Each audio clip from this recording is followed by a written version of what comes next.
पडले असेल त्याला 10,000 बक्षीस आहे. लाखाचे असल्यावर 10,000 त्याला कसा येईल तो? बकासूरचे मालक हॅलो हॅलो एक इकडे लक्ष द्या. सर्व प्रेक्षकांनी इकडे लक्ष द्या. मोहिल शेठ आजच्या जगात तुमचाच बकासूर नाही. हे जे चाललेलं आहे का नाही हे बरोबर नाही. हे स्वयंसेवक घ्या सर घ्या हाना सगळी कारागृहाच्या बाहेर सगळे.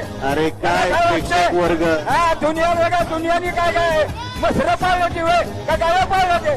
आपला चाहता वर्ग बराच आहे परंतु चाहते वर्ग आपण आपल्या आनंदाला वर घाला. सुरक्षित जागेवरती उभं राहून आपला या ठिकाणी ज्या बैलाचे चाहते आहेत त्याचा खेळ बघा. ऍम्ब्युलन्स ऍम्ब्युलन्स ऍम्ब्युलन्स परत